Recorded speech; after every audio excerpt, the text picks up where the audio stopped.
How's it going, everybody? I'm Dave Rubin. This is the Rubin Report. It is July 15th, 2025. We are live streaming on Rumble, YouTube, and Locals. Share, subscribe, tap the notification bell so we can crush the 3 million subscriber count on YouTube by the time I go off the grid in 15 days from today. Do you understand? Look at what you're looking at right there. 54% of you who are watching right now are not subscribed, and our subscriber numbers are still jumping, and our view numbers have been amazing.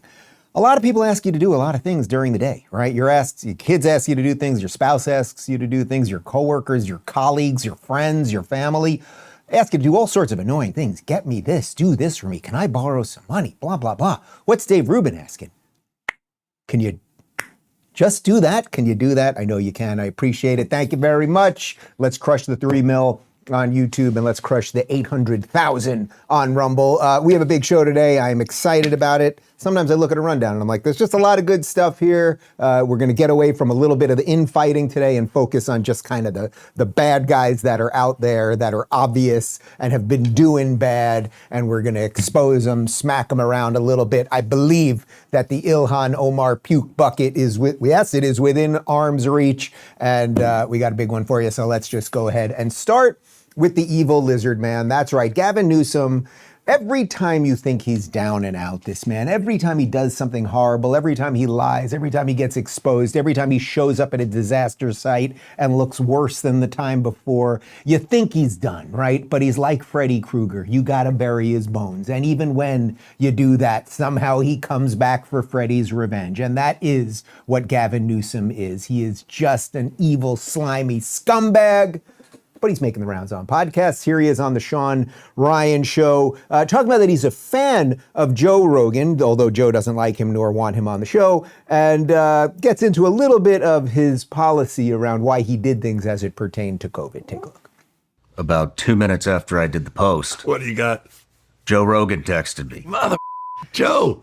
I loved it. By the way, I'm a Joe Rogan fan. He ain't a fan of mine, but I'm a Joe Rogan fan. No bull. Right on. And I've lived with it for I feel like it's a decade. A good friend of mine. So this is from Joe Rogan. Oh, God. This is a tough one. He won't have me on the show, by the way. Who will be held accountable for mandating COVID-19 vaccines for children, which were unnecessary and ineffective?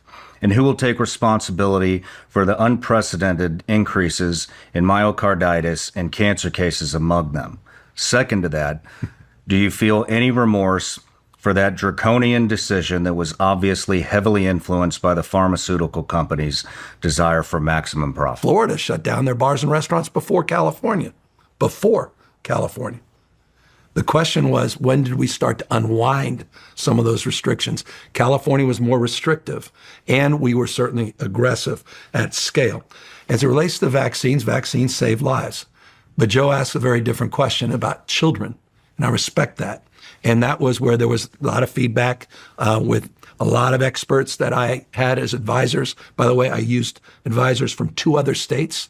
So with humility, seriously, humility and grace, I've asked them to have that report done. It's going to be done next month. And it'll be the only state that I know of that is putting out a truly objective review of what went right and what went wrong. And I know everyone's a goddamn genius now in hindsight. No. It's just that we didn't trust people like you. You, Gavin Newsom, are the reason that I don't live in California anymore, or this guy over here, or this guy over here, or this guy over here. 2 other people in that office. They didn't live in Cali then, but they've moved down to Florida subsequently because we moved several operations over here, and thousands, actually hundreds of thousands, possibly millions of people, it's a little hard to get the exact numbers, fled because of you and your draconian lockdowns. I love how he implies Florida did the bars and restaurants first. That may be true. I'm not even sure if that's true. But then Florida learned quickly. Everyone, and I include myself in this, and we were all screwed up at the beginning, right? Those 2 weeks to stop the spread, 15 days, everyone was completely bananas. You give credit then to the people who started realizing lunacy early and extricated themselves either from states that were stamping on their constitutional rights or from just the general systems that were not allowing them to walk outside of their house or anything else. He shows he still has no remorse. And by the way, everything about him, every body movement, and we'll get more into this in a second, every body movement with him, the way he, every single thing with this man is inauthentic. He has imposter syndrome and he is deeply, deeply evil. Also, the vaccines did not work. They did not stop anyone from getting nor transmitting COVID. And by the way, don't take my word for it on this. How many of you watching this right now know people that did not get the vaccine? Is there anyone that you know that didn't get the vaccine that's like, I sure do wish I got that COVID vaccine with my regular sized heart? It's like, I think I'm better than everybody. No, everybody that didn't get the vaccine is thrilled they didn't get it. I'm thrilled that I did not get it and I didn't succumb to the pressure. And how many people do you know that got the vaccine and seriously regret it? Either because they've been vaccine injured or they don't know why they got it, or suddenly they have shingles or some other autoimmune disease, or they just don't like the fact that they spiritually that they capitulated to the evil motherfuckers in government like Gavin Newsom. Here's more. Now, do you really think that the vaccine prevented people from getting COVID? I think it prevented the acuity of the symptoms and disease and kept people out of the emergency rooms. And I think that's universally accepted, at least by 90% of objective experts. Man, I don't know. I just, I wound up getting the vaccine. It's one of the only things I regret. and I did it. Which one was it? Did you go old school Johnson & Johnson? Pfizer. So you did the mRNA. Yeah, you did the novel, a different version. And I was scared to death I was going to miss the birth of my son. So I took it. And then I got COVID a couple weeks later. Look, it's messy. Life's messy. Public health is messy. And there's no experts out here. And there's, again, back to, I just think everybody, I don't know how to best say it. Anyone has certainty about what we did or didn't do or could have, just bullshit. No, you are the bullshit artist. You are the evil head of the snake here. You are the one that locked all these people down, and the levels of depression that went up and suicide that went up, and the amount of kids that are just stupid now in California because you kept them out of school for so long and you forced parents. There's Shawn Ryan saying it right there. Why did he get the COVID vaccine? He's a young, healthy guy. He got it because he wanted to make sure he could see the birth of his son. And he regrets it. He says, I regret it. And what did Gavin Newsom do? He laughed. He laughed. He has no human empathy in his cold reptilian heart. And the reason I am hitting him right now like this, and I will continue to do it every time he goes on one of those shows. And by the way, we have followed up again to get me on the podcast. For some reason, he won't have me on the podcast. Gab, I'll do it anytime, wherever you want, as long as it is live and unedited. I will be there. Where are you? But the reason we will keep doing this with him is because he is going to run for president. It is obvious. No matter how many times he gets exposed, he still just keeps walking towards the fire. That is because he's cold-blooded and he needs the warmth of the fire to stay alive. Now it's just a little compilation of just his bizarro, I think, because of cocaine, handling. Conditions that determine our fate and future. And that fundamental notion of agency, I think, is important more broadly. And I think that goes to some of the issues. Dave, you don't know if Gavin Newsom was doing cocaine. You're right, I don't. Gab, what were you doing in your condo in San Francisco, mid-2000s? I don't know. I've heard some things. I'm just a humble, simple guy sitting here talking shit. But let's go back to how evil he is, regardless of his drug habit or not. Here he is in 2001. Just remember. So everything now he's on podcast saying, well, we didn't know, and I was listening to people, and we're going to review things, and I talked to people from 2 other states. But here he is in 2021. Well, you know what? If you want to attack someone, attack me. I was the first governor of the country to require masking for all our public schools. I was the first governor of the country to require vaccine verifications and/or testing, and now we're leaning in again. You want to go after someone, go after me. Don't go after school board members. Don't go after these innocent folks that are just trying to do the right damn thing. I mean that. We're better than that. No. When you say we're better than that, I'm better than that. You're watching this better than that. You're not better than that, Gavin, because you got it all wrong. Why did I realize about 2 weeks into this thing that masks were complete nonsense? Maybe it was the day that I was walking my dog and there was someone across the way walking their dog, and they were wearing a mask outside, and we were about 20 feet away from each other, and the two dogs went to sniff each other's butts, and the woman started yelling at me, getting in my face, that I wasn't wearing a mask. And I did think it was rather odd that a woman who had a mask on in a very sloppy way with holes on each side and every which way things get in, that she would be approaching the very person who she thought was going to kill her. We all realized it was bullshit. So there he was, self-righteous as fuck, right? I was the first one to put mask mandates in. And then what did he do? I was the first one with vaccine passports and everything else. Vaccine passports, which were so absolutely mind-numbingly stupid that the last night that I was in Los Angeles, literally the last night, I had not gone out to dinner in about a year. We were running our illegal parties at my house. But I was like, you know what? I'm going to Boa Steakhouse, my favorite place in LA. I'm going one more time before I leave this shithole. And I had I won't even say who it is. I'm not going to throw him under the bus. Somebody I know, somebody, you know him, created a fake vaccine passport because he had a computer with a little program on it so he could fake what you were forcing people to do. And I went to a restaurant with a fake vaccine passport, and I sat down at a table to eat, and then I started realizing that people were looking at me. There's Dave Rubin. Wait a minute. He got vaxxed? He said he didn't get vaxxed. And I had to go up to at least 3 tables of people to say, just don't worry, guys. This is fake. This is fake. And then I left the next morning. Here's one more oldie but a goodie from Gavin Newsom. He's such a good guy. See, he just cares about you. And that's why we recognize our responsibility to do more. And that's what we are announcing here today. A statewide requirement for in-person instruction for all of our children to add to a well-established list that currently includes 10 vaccinations and well-established rules and regulations that have been advanced by the legislature for decades, to add to that list the vaccination for COVID-19. Statewide requirement to inject kids on top of the other 10 things that they demand you inject your kid with.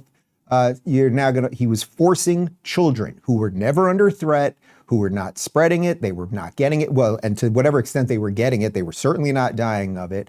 But he decided that he would just force more people to do more things. And then you get in these positions like Shawn Ryan got pushed into. Okay, I want to see my baby be born. They're not going to let me into the hospital room with my wife. I'm going to get it. Now he regrets it. All of the parents that think about what you were up against. We all remember this, right? What were you up against? Oh my God, I can't send my child to school anymore. I can't go to work anymore.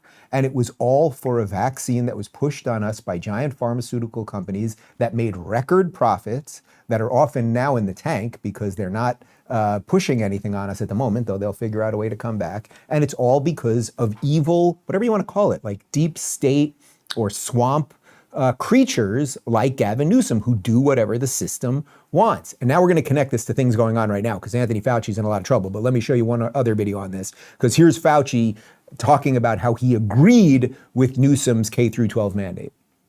Well, I agree with what Governor Newsom did in California. I mean, I'm not going to getting into the local issues, only to talk about general principles that people need to realize that having a vaccine requirement for schools is not a new novel thing that is very peculiar or specific to COVID-19. We've been doing this for decades. My own children could not have gone to school if they had not gotten vaccinated with the measles, mumps, and rubella. Funny, I forgot how much I hate that guy. I mean, really think about it. People need to realize, that's what he's saying, people need to realize that young people are always getting vaccines to go to school. Except this vaccine was rushed through. This was the first ever vaccine that didn't stop the virus that you were being vaccinated for. This is the first vaccine that they literally tried to change the definition of the word vaccine to make it seem like it was a vaccine. This is the first vaccine that they were like, oh, you have to take the vaccine and then get a booster and a booster and a double booster. And could you boost the booster? Let's talk about balance in nature, and then you'll see why we're doing all of this stuff. It's not just so I can smack around Newsom, which is always a pleasure, but there's some stuff happening, some potentially good stuff happening as it pertains to Anthony Fauci and his future. But first, balance in nature. As I've gotten older, I've realized that staying healthy isn't just about living longer, it's about feeling good while you do it. And for me, nutrition plays a huge part in that. That's why I've started using Balance of Nature. It's an easy way to get the nutrients from 31 different fruits and vegetables without having to prep, cook, or clean. These are real, whole foods, gently dried to preserve their nutrients and packed into capsules. No fillers, no junk, just good, clean produce.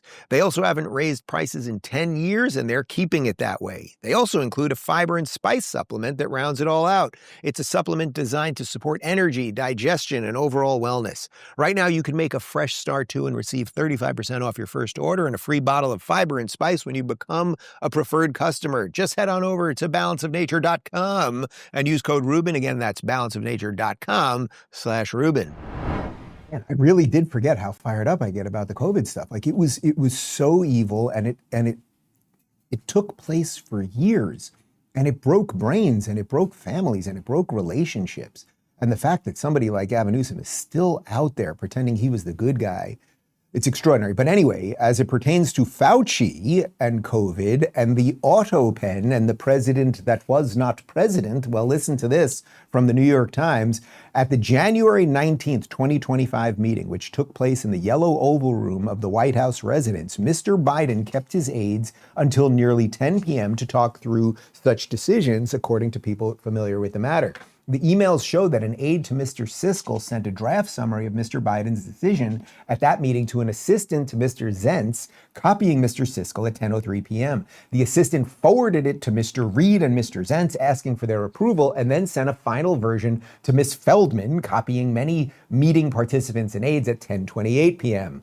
3 minutes later, Mr. Zentz hit reply all and wrote, "I approve the use of the Autopen for the execution of all of the following pardons." Okay, so you can see what's going on here. We were governed by a collection of people, not Joe Biden as president of the United States. If you think he was up at 10 p.m. the night before his last day in office, you are crazy. He was never up at 10 p.m., period. And more we will find out about that. Maybe Jake Tapper will write a second book and we'll figure out really what was going on there.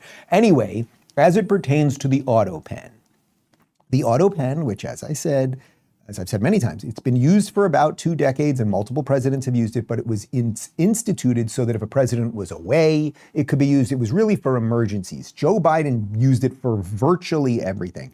So check out this. These are pardon signatures for Fauci, January 6th committee, General Miley, and his family. They're all the same. So look at this. They're all exactly the same. So these were all done by Autopen.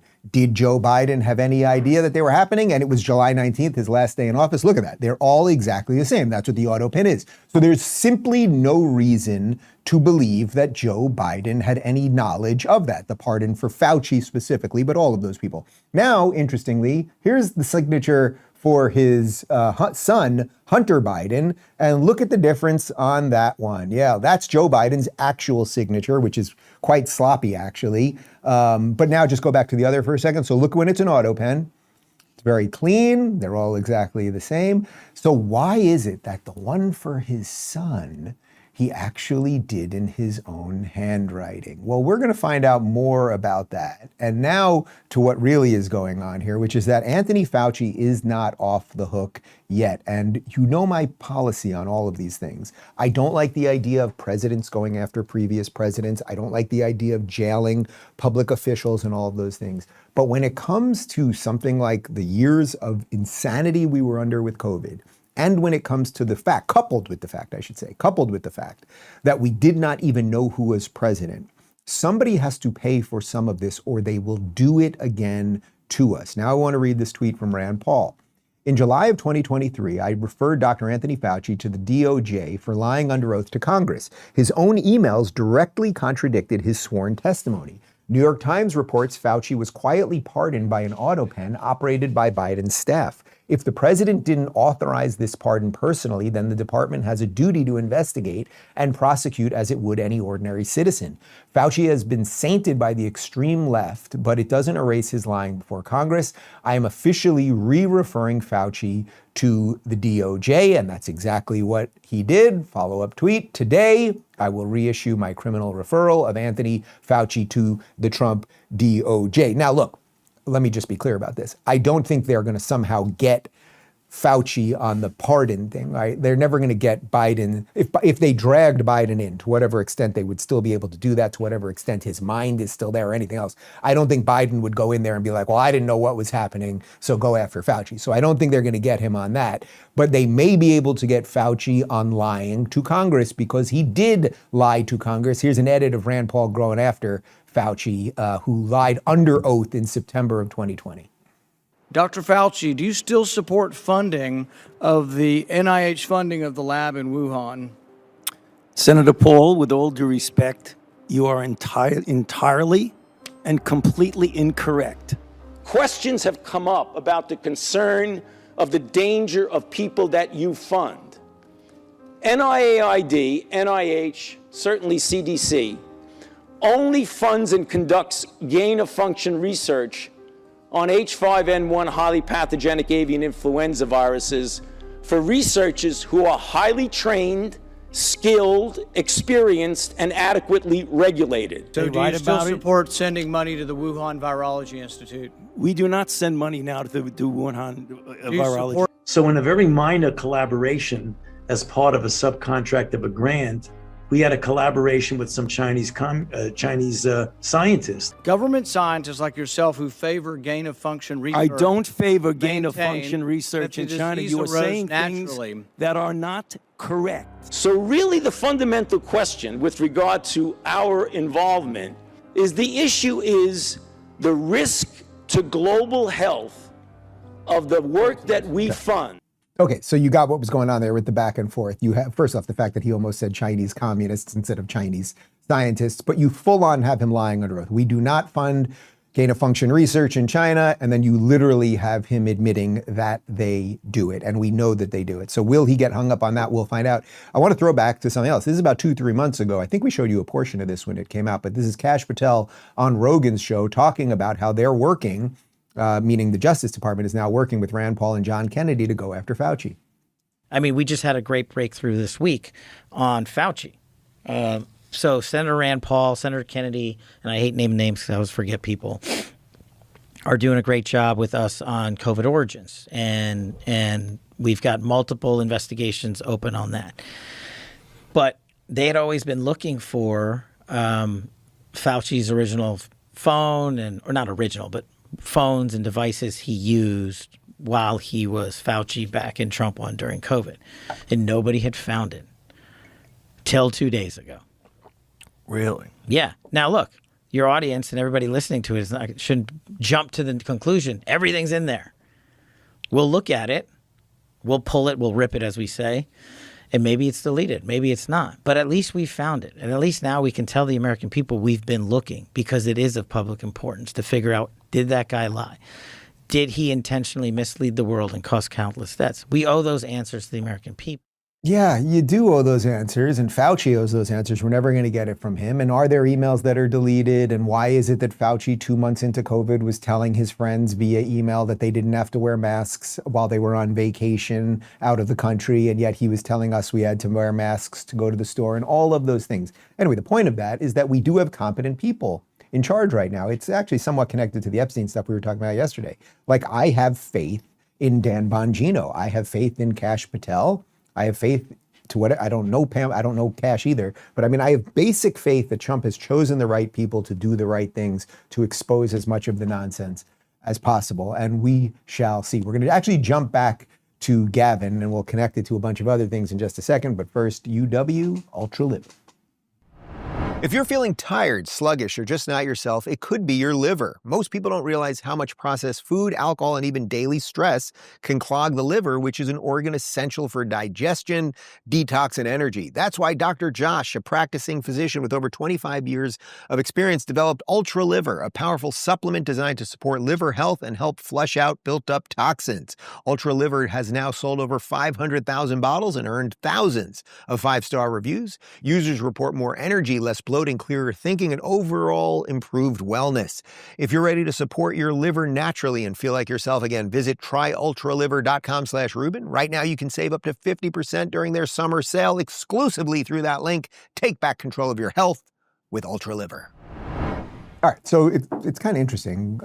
I'm doing this show. We've been obviously heavy on going after Gavin on COVID stuff and then the Fauci stuff. And it does actually, I wonder if you're feeling it as you're watching it. I'd love to know about that in the comments and let us know. In the post-game show, we'll discuss it on Locals.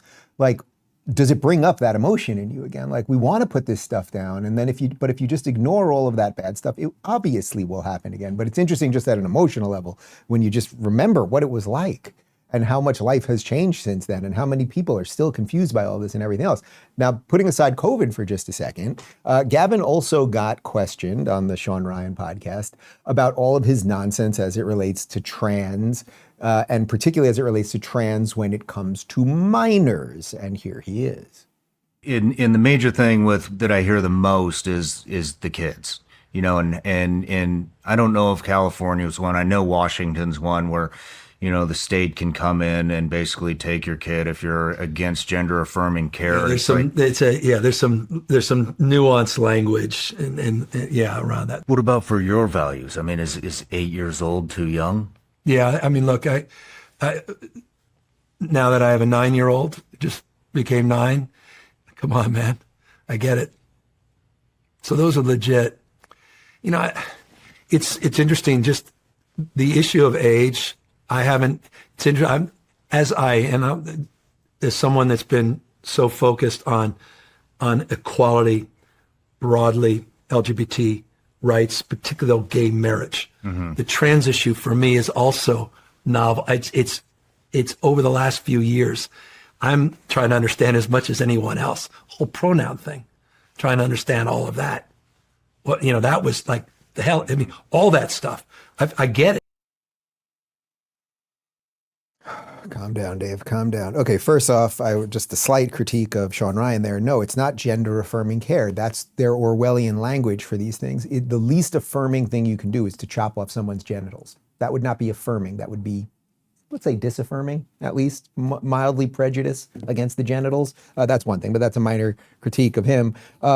It's interesting what Gavin says there when they say the quiet part out loud. Oh, so suddenly, Gavin, you have a 9-year-old and you're realizing that you wouldn't want a teacher to be able to tell your kid that they're a girl and then secretly treat your son like a girl and then have them go to a school psychologist and then the school psychologist recommend that they chop your kid's dick off and then suddenly your son is now your daughter, even though they didn't change their gender, and they're mutilated for life and will have all sorts of medical issues and everything else.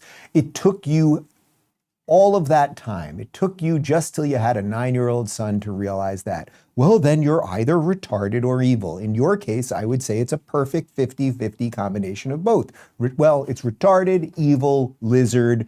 That's 33, 33, 33, and just 1% like pure demon seed from hell. That would get us to 100% on that. But again, and also it's just, and this is also why this LGBT, to combine these letters, is completely absurd. The march to equality so that every person in the United States is treated the same under the law is just. So for example, slavery bad. Every single person, regardless of their skin color, should be treated the same way under the law. To discriminate against people from legally entering a relationship that other people can enter would be discrimination. You want equality under the law. That doesn't mean you force places of worship, churches or synagogues or anything else to do it. I'm pretty sure they're not doing gay weddings over at Zohan Mandami's mosque, and I wouldn't force them to do it either. But the legal law of the United States, the secular law that we live under, should be the same. So they combined all these letters so that evil morons like him would be like, oh, we got equality, now let's move on to 20 other things that have nothing to do with equality. But now let's get to some good things that are happening, because we are pushing back. We've pushed back effectively, I would say, on a lot of the COVID stuff over the years. It took too long. We pushed back effectively on a lot of the gender stuff. Took too long. But now some good things are happening with the Supreme Court. Listen to this from Eric Daughtry. Just now, another activist defeat, 6-3. The Supreme Court has nixed a district court's order preventing President Trump from firing 1,400 Department of Education employees. Dissenting, Jackson, Sotomayor, and Kagan. Sotomayor is fuming, saying that the conservative justices are either willfully blind to the implications of its ruling or naive, but either way, the threat to our Constitution's separation of powers is grave. She basically said that because President Trump publicly said that he wants to dissolve the Department of Ed, all of his actions to downsize the DOE, such as firings, constitute violating congressional statute. Thankfully, that dangerous line of thinking is in the minority. All right, so I would basically say the paraphrase on this one is the same thing as it pertains to deportations.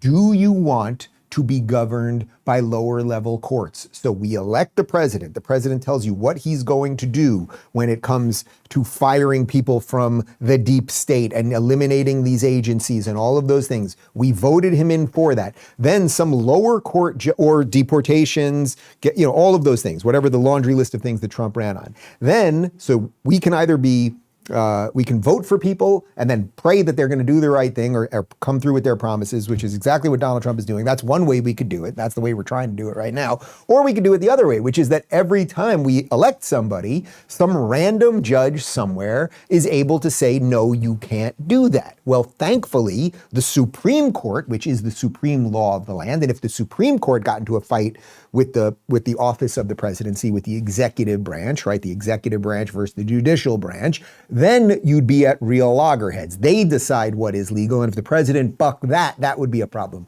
But the president is not beholden to every lower level court out there. So this is good. Trump said we are going to drain the swamp. We are going to get rid of the bureaucracy. And he fired 1,400 people from the Department of Education. I guarantee you, your kids aren't going to be stupider after this. They'll probably be smarter. This from Donald Trump on Truth Social. The United States Supreme Court has handed a majority victory to parents and students across the country by declaring the Trump administration may proceed on returning the functions of the Department of Education back to the states. Now, with this great Supreme Court decision, our Secretary of Education, Linda McMahon, may begin this very important process. The federal government has been running our education system into the ground, but we are going to turn it all around by giving the power back to the people. America's students will be the best, brightest, and most highly educated anywhere in the world. Thank you to the Supreme Court of the United States. And okay, guys, the proof is in the pudding here. Do you think that as we see all of the bad things that have transpired in the country over the last decade or so, that we're bringing up a generation of young people who know what they're doing, who understand history, who understand good and evil, who have the proper values and all those things? Do you think that that has worked via the Department of Education? Or do you see that in certain little pockets, as we've handed things back to the states of parents, as there's a massive movement to homeschool, as you get charter schools and school vouchers, so you can make more decisions, then there becomes a little more competition, it's a little more localized, and then it starts working better? Well, the answer to that is absolutely obvious. And I loved the fact, I've loved it since day one, that he brought in Linda McMahon, who is a billionaire wife of Vince McMahon from the WWE wrestling, who does not need this job. And he brought her in. And as Linda said on day one, I am here to put myself out of a job. And here she is. The Department of Education was set up in 1980. We have now spent as a country over $3 trillion to watch the performance of our students continue to decline. And as I said in my confirmation hearing, we're just simply not doing something right. I don't think that education that is handled from a bureaucratic position in Washington, D.C. is best for the states. Yeah, that is right. And to think she's a woman who got dropped on her head.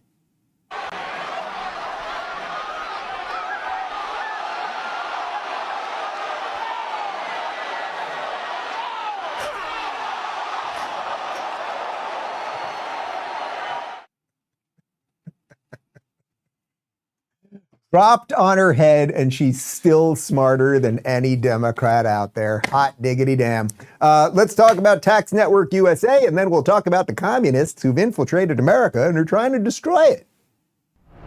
This month, Tax Network USA is celebrating American Pride Month with 10% off all services honoring freedom, resilience, and financial independence. If you missed the April 15th deadline or you have back taxes, don't wait. The IRS is ramping up enforcement fast.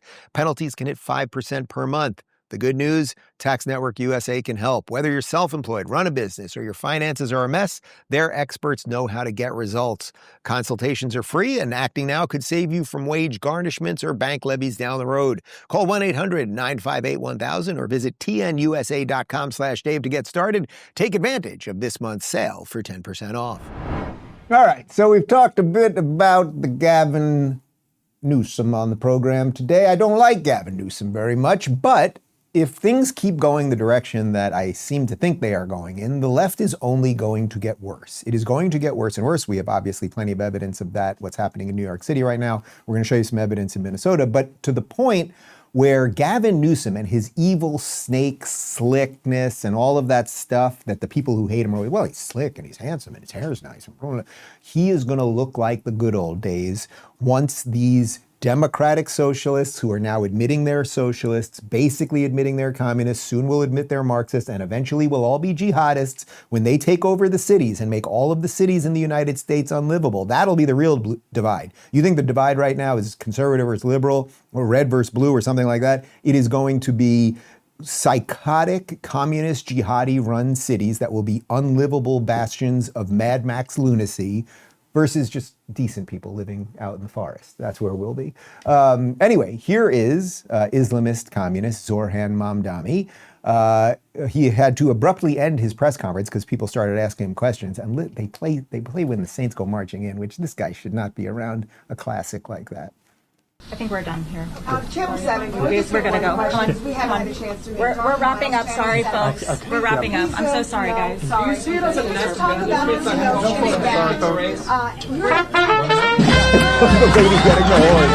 You know somebody, if you watch that again later, maybe we can rewind it real quick. When you watch that later, somebody was like, lady, get the horn.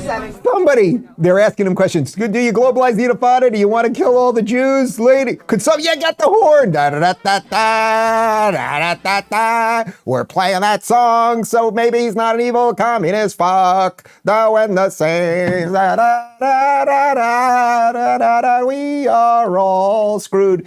But it's not just him. It's not just him, because what did I tell you, people? What did I say a couple weeks ago? Everything about him is evil and communist, and it's counter to American beliefs, and he wasn't even a citizen less than a decade ago, and he lied about being black to get into Colombia, and all of the stuff, right?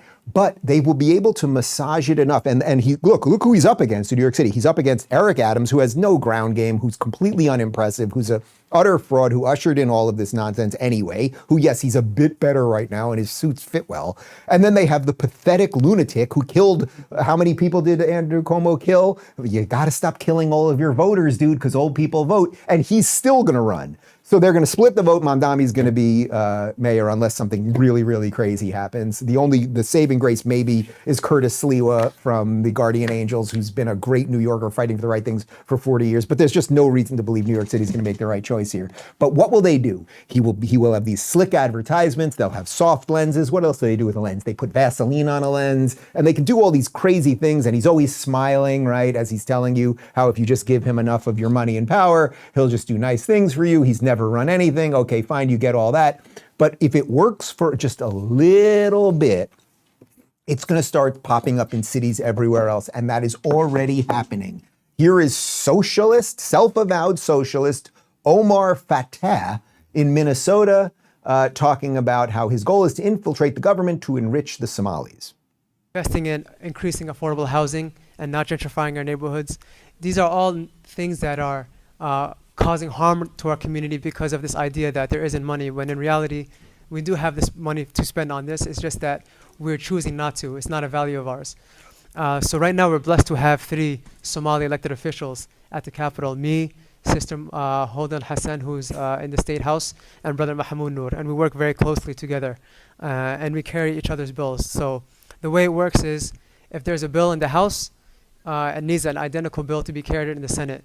For it to be negotiated and to pass in the committees, and then go on for the floor session, and then go on to the governor's signature. So we're able to pass our bills back and forth that'll help benefit our communities. So, okay, we gotta go on. You know somebody, if you watch that again later, maybe we can rewind it real quick. When you watch that later, somebody was like, lady, get the horn. Da, da, da, da, da, da, da, da. We're playing that song, so maybe he's not an evil communist. Fuck the when the saints go marching in. You know somebody, Oh, your communities. So your Somali communities. What about your Minnesotan communities? And that's great that you've got sister, what's her name, and brother Yamalam and everybody else. And that's just really wonderful. But do you care about the average Minnesotan, or do you only care about the Somalians that are there? And of course, as you know, this is Ilhan Omar's district, and she did marry her brother. Could somebody get on that? Could we send an email to somebody about that? Yeah, she married her brother. Okay, whatever. Like, you're so perfect. Here's a bit more on Omar Fateh, who is running for Minnesota mayor, who's never lived in Somalia, interestingly enough, and yet he keeps referring to it as our home, even though he was born in Washington, D.C. Ironic, isn't it? We should make dua for him and pray for him. I understand that our Somali communities are all connected to each other here in Minnesota and back home, and I ask for your support. There's always been a link between our community here as well as back home, and I'm running to bridge that gap and unite all of us and represent all of us, because when we succeed here, we succeed everywhere. And I'm hoping to do that just like Abdrazak, inshallah. So you want to link the communities of Somalia back home with your community so you can all succeed together. Anything about America? Anything about Minnesotans? There are great people from Minnesota. Remember this lady? Yeah. You know who that is? That's Rose Nyland. Okay, Rose Nyland, who of course was born and raised her family with her husband Charlie in St. Olaf, Minnesota. Okay, so suburb. But that woman should not be subjected to the stuff that you are going to subject her to. And you might be going, Dave, well, what's he going to subject her to? He just wants to bring Somalia to Minnesota. That's not so bad. Well, here's a couple of his ideas. Everyone keeps asking me, Omar, why aren't you doing more videos? As a state senator with a second full-time job and a kid on the way, I just haven't been able to find the time. I've also been fighting for you, passing things like tuition-free college for working-class families, rideshare protections for our Uber and Lyft drivers, and the legalization of fentanyl testing strips. But this summer, you're gonna be seeing a lot more of me. By increasing the minimum wage to $20 by 2028 and passing rent stabilization to stop price gouging and incentivizing new construction, we can protect workers. Protecting all of our communities from Donald Trump means not letting MPD interact with ICE, whether it's for an immigration raid or not. Our residents deserve a mayor that will stand up to Donald Trump and say, no, not in our community. These people are so fucked if they live in these cities. Let me know when we're back on air live, okay? Because these people are just beyond.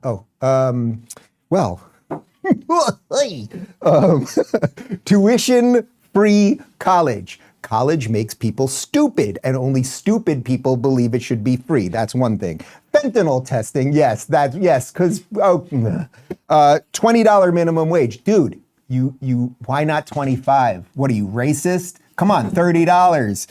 That's it. Rent freeze. Oh, because we know that works well, because then all the builders are going to be like, yes, could I come in and build really cool, nice new houses? They're rent frozen and people are just going to live in them forever and I'm never going to make a profit. That would be nice. Oh, and not work with ICE so we can get more Somalis on our streets. That is just great. Also, Omar Fateh's brother-in-law apparently lied to a jury about ballot harvesting. These people are nothing if not consistent, but I guess he didn't marry his sister, so get this guy a gold star. The second complaint was that Fateh didn't respond when his brother-in-law, Musa Muhammad, was convicted of lying to a federal grand jury about ballots he turned in on behalf of other voters in 2020 without their permission. So based on the advice of my lawyer, I'm again going to invoke my Fifth Amendment right and decline to answer. Dawson Kimian was Fateh's campaign manager, but took the Fifth Amendment repeatedly when asked about the campaign. Eventually, the panel dropped the second complaint, finding no evidence that Fateh knew about the ballot situation. Anyway, good luck, Minnesota. She married her brother. She's a terrorist supporter and all that stuff, Ilhan I'm talking about. And then you've got this guy ballot harvesting and wants to just absolutely usher in communism, but he is doing the Mamdani. We play soft. Can we do a little of that? Why don't we do that around here? Can't we have a little ambient music playing behind me and I'll smile while saying horrible things? Why am I just talking to the camera with no, there should just be like sort of light elevator music and I'll just say evil, horrible things and people will be like, boy, that guy seems pretty great. Let's jump over to Gavin Newsom again, because I'm trying to combine all of this into one evil ball of insanity. Here he is talking about this thing that the Democrats, I cannot believe they're admitting it now, that they are fully admitting that the reason they are for illegal immigration is because they want people to live in perpetual servitude. Go. Backbone, I mean, it's half of our agriculture work. You care about farmers and ranchers. If that's what your number one go-to commitment, then you sure as hell should care about their workers. 41% of our construction workers, Texas and California have the highest percentage of their construction workers that would fall into that category. How the hell do we rebuild Altadena and Palisades? We're going to need a peak next year. We estimate about 70,000 workers. Without that workforce, ain't gonna happen. You're struggling here. You imagine a peak there. So I think there needs to be a pathway for those folks as we secure the border, and we own that issue. Do you feel that they're taking American jobs? Not in Tulare County, not in Ventura County. I don't know many people that want a job out there in those packing facilities. I don't see many people look like me jumping at those jobs. I just hate him. I really need to do something about that. I don't have hatred in my heart, and I hate him. Okay, first off, as we secure the border, he threw that in there in the middle. You were completely against securing the border. You're still against it. You still called Donald Trump racist, and it was your administration that led in 21 million people. Okay, we'll put that aside for a moment. As to whether legal Americans would want those jobs, well, we're really not sure, actually, because if you're building a house, let's say, in California, and you know you can pay illegals, I don't know, a third, 25% of what you might have to pay these other people, and you don't have to worry about insurance and all the other things that come along because they're illegal and you're doing it all shady, well, you're not going to hire the other people. So we have no idea how many people would take those jobs.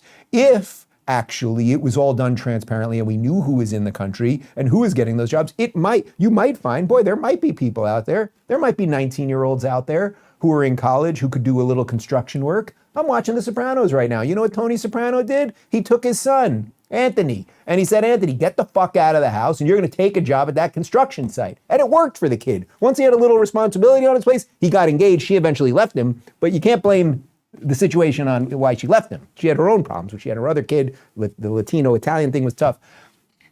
You get the point. But again, the idea that they basically are just saying, listen, the only way we can function is if we have these illegals being paid low wages to build our houses and pick our fruit, they're all going to be replaced with robots. Not just robots when it comes to picking fruit. I saw a video, we should find it. I saw a video the other day of how they're going to be able to build houses in the future. And with 3D printing, they are going to be able to do unbelievable things. They'll basically be able to take almost like a plastic model of a house. It's hard to imagine this, but basically like a plastic model that they can put together in like 2 days, and then they can pretty much just pour cement in it, and you'll get the entire structure of the house in about 48 hours. They are going to figure out all sorts of ways. And then guess what? You're going to be able to, when you have to put the air conditioner, let's say, on the roof, you're going to have a drone that's going to do it. You're not going to need 20 men with a crane and all of those things. So again, you're going to import all of these people because temporarily they're going to make you feel better about yourself. And then at the same time, you're going to then force them all out of work because of technology, and they're going to be here and they're going to be pissed. And Gavin, they might come to Plump Jack Winery and burn it down because they will not be happy with you at that point. Here's another wizard from Cali. This is Mayor Karen Bass. And guess what she's going to do? I cannot believe they're doing this here. Well, I can believe it. I fully believe that they are doing this. She's giving cash to illegals who suddenly can't get to work because they're worried about ICE. Believable. This is a way to distract from her failure as a mayor, the crime, the homelessness problem, the lack of rebuild after the fires that were preventable when you were in Ghana. Now it's this great idea. Let's give illegal aliens cash because they're too scared to work illegally. Watch. We also are going to have a reinstitution of the Angelino card, something that Mayor Garcetti started during COVID that will actually provide cash assistance to people. Because, you know, you have people who don't want to leave their homes, who are not going to work, and they are in need of cash. We're organizing food deliveries. I mean, there's all sorts of things that we are having to do now to protect people from the federal government. I'm sorry, guys, that crazy bitch should be in jail. She should not be mayor. If there was ever a reason to recall somebody, that is it right there. And I get it. You failed with the recall of Gavin Newsom, and you guys don't have any balls, and you all deserve exactly what you're getting and everything else. But what is she saying? People are afraid to go to work. Do you know, now that may be true, but do you know why they're afraid to go to work? Because they're here illegally. So her answer to that problem is we're gonna take more money from the legal people and put it on a card and give it to the illegal people. Oh, and we're gonna deliver food to their fucking houses. You tell Bill Maher, I'm not going back to go even to do his show. I've had it with that state. I'm not doing it. I can't take it anymore. A little bit more from Eric Daughtry. Breaking, it has just been revealed that one of the illegal aliens arrested by the Trump administration at the California weed farm was a child molester. He had most recently been sentenced for 7 years over kidnapping and attempted rape. Gavin Newsom welcomes people like him. So this is at the very farm that we were talking about yesterday, the weed farm that wizard Abby Phillips from CNN said that it's somehow legal for 14-year-old illegal children to be working at. And then ICE showed up, and then you have the mothers running around and the children running around. They were all illegal. Otherwise, if you were legal, if ICE knocked on our door right now, if there was a knock on the door and ICE walked in, would any of you have a reason to leave? You're all legal? You're all legal. Okay, thank God they're all legal here. We have nothing to worry about. Let's throw to Scott Jennings trying to explain to the morons at CNN what is what as it pertains to child labor and, I don't know, child molestation and some other shit that the Democrats are into.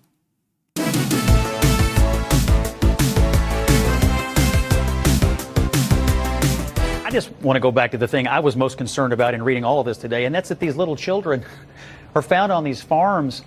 I mean, are we really saying here in the year 2025, well, we have to maintain the status quo of illegal immigration in the United States because we need little children to pick marijuana in California? It's like blowing my mind. No, Scott, I think you're making a really, frankly, it's a very important point. I mean, the fact that young children, immigrants or not, are working on these farms, whether they're forced to because they have to make money for their families, or maybe they, for whatever here to do that, or for whatever reason. I totally agree that is something that we as a country need to address.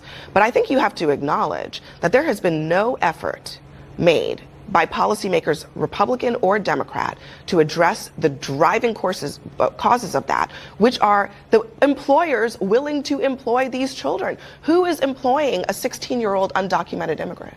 Yeah, and I why agree. Are those I mean, one of the farms that was raided, I read as even a Gavin Newsom donor. I think the governor of California should ask why you're doing these things. And I don't have a problem going after employers. By the way, I really don't. I know you want to make it about California, but it's not about California. Well, in this case, there are. She is genuinely the dumbest person on television. First off, yes, if your argument is yes, we should have a border and stop illegals from being here so that children can't work at weed farms where they might be molested, then you got one. But that's not really what your argument is. Your argument is we should be upset about the people hiring them. Now there is some legitimacy to that. You have a freaking completely broken border and a broken system, and then are there going to be business people, whether they're at a chicken processing plant or it's a weed farm or a landscaping thing or a house building company or whatever it might be, who then are going to hire these people because the system has been broken for so long, and they actually don't care because they're illegal, whether they're 28 and perfectly healthy or whether they're bringing their 14-year-old kid around. Yeah, so you want to blame the business owner for that? I'm not defending the person that is hiring all the illegals and putting them in bad conditions and using child labor and all that. But the fact that you're focused on that guy as opposed to, I don't know, you could focus on the pen, the electronic pen that was in office for 4 years that you ran cover for that allowed all these people to come to the country in the first place. Now let's go back to Karen Bass because something incredible happened. They slightly ticked down the number of homeless people, although I'm going to put a little asterisk on this little video we're going to show you, and then we'll get to the real numbers in just a second. Take a look. When I was on my way over here, I got a text message from our governor congratulating Los Angeles for moving the needle forward. For the second year in a row, homelessness has decreased in Los Angeles, according to LA Mayor Karen Bass. Are there still unhoused Angelenos? Yes. Are there still encampments? Yes. Is reducing homelessness by having people in motels still very expensive? And do we need to look for more cost-effective ways? Yes. But all of this are step forward. Wow. She's so happy with that smile. She somehow got the numbers that 3% homelessness went down. Well, that's very exciting. Although here's Kevin Dalton, who at one time ran for governor of California against Gavin Newsom, and he gives us a little insight into these numbers. The decrease, the 3% decrease, was from 45,252 to 43,699. So that's okay, 3%. Except 1,553 is not nothing, except 2,508 homeless people died on the sidewalks of Los Angeles last year. So the amount of people who are just dying because of drugs and destitution, and they accidentally stuck the needle in the wrong vein and everything else, is why. You got a video of a park? You got a video of a park in Los Angeles where I live in Florida. And here in Florida, there's parks everywhere. And you go to the park and they have like the wheel that you can spin the kids around. You got a jungle gym. You might have something with ropes, that sort of thing. The park that we have here, there's a big wooden lizard and you can climb into his mouth and jump around and all that kind of stuff. Here's a MacArthur Park in Los Angeles. Frankly, it is outrageous and un-American that we have federal armed vehicles in our parks when nothing is going on in the parks. You gotta love the way they edited that with her nonsensical words. I want to mention just how, I talk about how decline is a choice. That's really my favorite line that DeSantis, I think, popularized in the first place. It does not have to be this way. They're choosing it, right? They're choosing it over and over. So her being excited about the 3% drop while she's also paying people to stay at home who are illegal, they're choosing that. We choose something very different here in Florida. Let me just tell you one quick personal story on this. About a week ago, I was leaving Whole Foods, and on the corner of that shopping center, there was a guy that had sent, it wasn't just a homeless guy. If there's a homeless guy, it is what it is. We don't see a lot of it down here. I don't love to see it, but it is what it is. You can wander the streets and be homeless, right? But there was a guy who had basically set up like a little tent with a shopping cart, and he kind of built like what looked like a little bit of a structure and a little home right on the corner there. So all I did was I texted our local police chief here, who's an absolutely great guy, and I said, hey, Chief, I took a picture, and I said, hey, Chief, just FYI, I don't know what the law is about this exactly, but you might want to know about this because it looks like he's setting up shop here. He actually texted me back immediately. It was on the other side of the street than his jurisdiction, but he immediately sent it over to the police chief who was in charge of that, and it was gone. It was gone. So decline is a choice. MacArthur Park does not have to be like that. All of the parks of New York City do not have to be like that. San Francisco doesn't have to be like that. But you guys have chosen it, and you're about to choose much more of it in New York and Minnesota. And as Jerry said to George, good luck with all of that. Let's finish up with some positive. Have we talked about Donald Trump once on this show? Have I said the word Trump once in 56 minutes? That might be some kind of record. Let's talk about Donald Trump for just a second, because listen to what is happening as it pertains to Ukraine, NATO, and us spending $0 as it relates to incoming weapons. I'm going to have a meeting with the Secretary General who's coming in tomorrow, but we basically are going to send them various pieces of very sophisticated military. They're going to pay us 100% for them. And that's the way we want it. And we've been trying to get that again. I don't think Biden ever asked for it. Okay, so let me be very fair here. During all of Biden's, or the Autopen's tenure as it pertained to NATO, my position was, I don't understand how you just keep giving weapons and everything to Ukraine, unlimited checks and unlimited weapons, when at the end of the day, the guy's got a massive army and has nukes at the end, right? Like, I don't see what's the number of planes you have to give him, the number of troops you have to send, or equipment that you send, or the number of tanks, blah, blah. Like, I don't think there is a number, because at the end of everything, so you grind Russia into a halt, and then he's got nukes. So let me first, just being as fair as I can possibly be, I don't love the idea of just more weapons to them in a war that they seemingly cannot win militarily, right? They might be able to win it through back channels. They might be able to win it with some kind of resolution, but a physical war we're going to... Now, Trump's position on that might be, hey, we have to... Putin is not coming around the way we wanted, so we have to threaten him more. Like maybe we can cause enough damage that he does get threatened. I don't know. We'll see. Trump has a pretty good track record, so again, I'm willing to give him a leash on that. But the fact that we are at least not going to pay for the weapons, we will be paid for weapons that we send, I would say that in and of itself is good. Here's a bit more on Trump's new relationship with NATO, and that actually other countries are going to pay in. Can you believe that? And we've made a deal today, and I'm going to have Mark speak about it, but we've made a deal today where we are going to be sending them weapons and they're going to be paying for them. The United States will not be having any payment made. We're not buying it, but we will manufacture it, and they're going to be paying for it. Our last meeting of a month ago was very successful in that they agreed to 5%, which is more than $1 trillion a year, so they have a lot of money. And these are wealthy nations.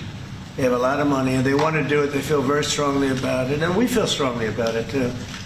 Okay, so again, regardless of wherever you stand on the Ukraine-Russia situation and whether you agree with my general principle or not about giving weapons and everything, the fact that at least some of the finances related to all of this will be more equitable, a word that they love, I think that is probably good. And I want to end with this final segment because it's extraordinary to me. I mean, I think today, maybe more than usual, we laid out just like the general craziness of the left and the hysterics around these people and all of that kind of stuff. But I want to show you this video. This is former Obama Chief of Staff Rahm Emanuel, and he's with Dana Bash, and you know my feelings about Dana Bash. And as you watch her, just always look at her eyes. She just looks, there's something so inauthentic just sitting in there, the way she laughs. It's all just like actress something with her. I just don't know what's going on there. But listen to hear how they basically, they're going after Trump. And you know why? Because he hasn't put Trump's soldiers on the streets in other countries in all these years, something he promised he would never do. And we also finished up Iran without one death, without one troop or anything else. He's only put troops on our streets. And they somehow think that that is bad. Watch. I'm going to get one side note, and we'll come back at this. Have you noticed something? There's a couple articles recently about the Trump doctrine. Yeah.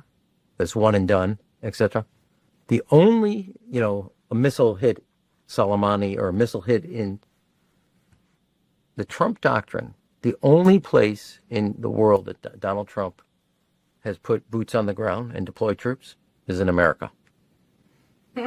He has never deployed troops in 6 years of a presidency anywhere in the world except for Los Angeles.